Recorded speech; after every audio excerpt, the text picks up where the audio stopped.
Alert. As we mentioned earlier, House Republicans are moving closer toward another vote to repeal the health care overhaul. Republican leaders are calling today's bill a rejection of an unpopular law, saying it would block a tax on the middle class. The question is, if it passes the House, and it is assumed it will, what happens in the Senate? Let's talk about that now with New Hampshire Senator Kelly Ayotte, a Republican on the Senate Budget Committee. The House has passed a number of rejections, repeals of the health care law. They've gone nowhere in the Senate. What happens to this one, Senator? Well, I think unfortunately that Harry Reid will block the ability of this to go forward in the Senate, and we don't have enough votes right now among Republicans. All Republicans will vote to repeal and replace it, but Harry Reid will block our vote on that. But this is a very important vote for the House. I mean, you think about this health care bill. Essentially, it's driving health care costs in the wrong direction. People can't afford it. It's less choice for individuals, and it's hurting our economy.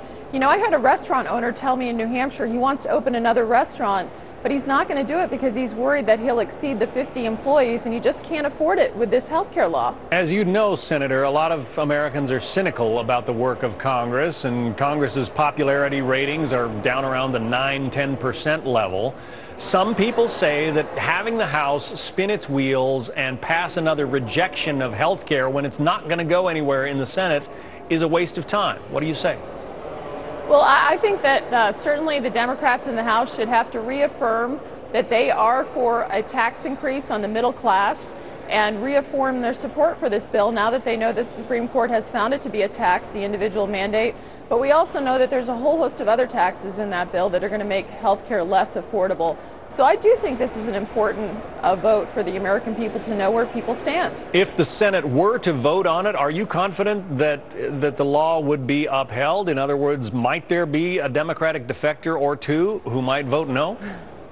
Well, you know, even if there were some defectors, and you know, I hope there would be, because I think people have made their voices very loud of the American people that they don't like this bill. They see it as the wrong way to go forward in addressing health care for America. And so maybe they would lose some votes, and that might be another reason why Harry Reid wouldn't want to vote on this.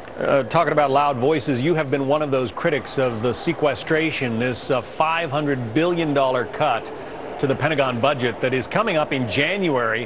When it was passed as a way to get the debt ceiling raised, everybody thought, you know, it certainly couldn't happen because it was so absurd. Well, now, January is not that far away, and it is looking like sequestration could be a real possibility. Is that going to happen?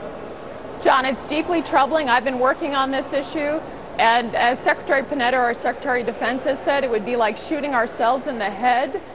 Deeply troubling for our national security, and then also jobs, because we've had major defense employers, including Lockheed, say they're going to have to issue layoff notices to over thousands of employees in this country. It could impact over 1 million jobs. So I'm hopeful that we will get this resolved before the elections, because we can't put our national security at risk. I voted against that deal from the beginning because I didn't think it was the right way to move forward in addressing our debt. We've got to address our debt, but we shouldn't create a national security crisis on top of our fiscal crisis. One more question for you. We couldn't help but notice